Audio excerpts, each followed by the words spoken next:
अस्सलाम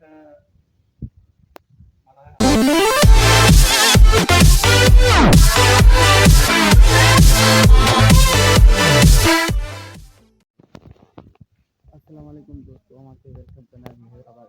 YouTube channel ते आऊं आहियां हसीन जिया ऐं अॼु असांजे जामशोरे में हिकु कॉमेडी ड्रामो ठही रहियो आहे KTN टीवी ते ऐं जमी फाथा आहियूं ऐं हुनजो डायरेक्टर आहे मामा लालो ऐं हुनजो राइटर आहे प्यार अली जतोई साहब। असीं हींअर हुन सेट ते मौजूदु आहियूं, तव्हांखे बिहाइंड द सीन ॾेखारींदासीं हिन ब्लॉग में असां सां गॾु रहियो जी। हाँ हाँ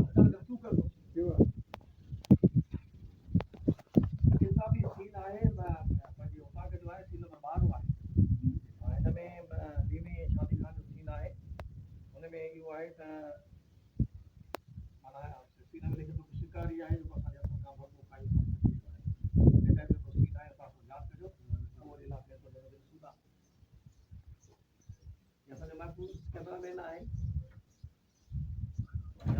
नदी वाह वाह वाह अस्पताल कीअं थो ड्रामो शूट करणु पियो अल्हम्दुलिल्लाह ससुराल ड्रामा माशाल्लाह चलो ठीक मेहरबानी दोस्तों जी मेहरबानी सब थैंक यू ख़ुशी थी रही है ये तव्हांखे मामा लालू ॿुधायो जमी फाथा आहियूं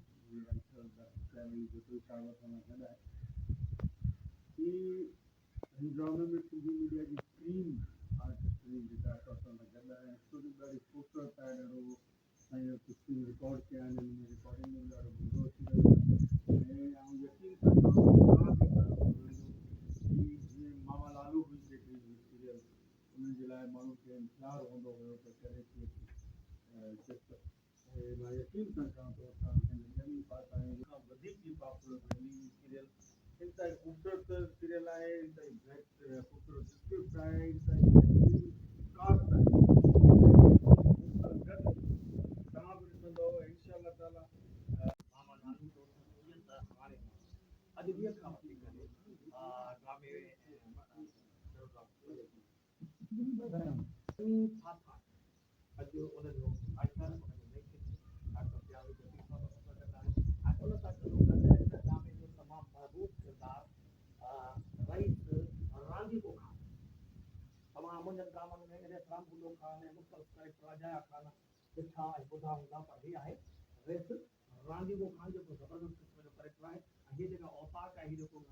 सेट आहे इहो रेस रांदीको खान जो सेट आहे ऐं इनशाअल्लाह हीअ ड्रामो जॾहिं ऑनियर थींदो तव्हांखे ज़रूरु पसंदि ईंदो ज़बरदस्त क़िस्म जा पंहिंजा तमामु वॾा मोतबर आर्टिस्ट हिन ड्रामे में गॾु आहिनि सुठीका खां वठी करे सिंधी खां वठी करे शबना सवैती खां वठी करे रियाना सफ़र खां वठी करे वहीदा अबरो खां वठी करे तमामु अब्दुल्ला मवाली खातून को खसूनी माण्हू ज़बरदस्त खोड़ पंद्रहं मशहूरु प्रेम आर्टिस्ट तो ये असांजो जमी फाथा आहे हुनजो सेट आहे ऐं साम्हूं मामा लालू वेठा आहिनि मामा लालू एंड राइटर प्यार अली जतोई साहब भी वेठा आहिनि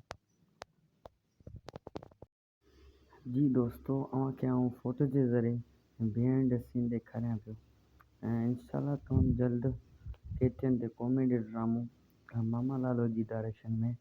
जमी फाथा आहियूं तमामु जल्द ॾिसंदा दोस्तों ही वीडियो आऊं उनजे करे कोन पियो तव्हांखे ॾेखारियां त चैनल वारनि जो अलो न आहे त तव्हांखे डायलॉग वग़ैरह भरे ऐं ब्लॉग वग़ैरह में हणो पोइ उनजे करे कुझु तस्वीरूं ऐं कुझु वरी बीहं कैमरा बंदि खां पोइ जेके कुझु हलो हाय मालूमात उहा तव्हांखे वीडियो जे ज़रिए ॾेखारी ऐं कुझु वरी शूटिंग दौरान जेके तस्वीरूं उहे अव्हांखे असां ॾेखारियूं आहिनि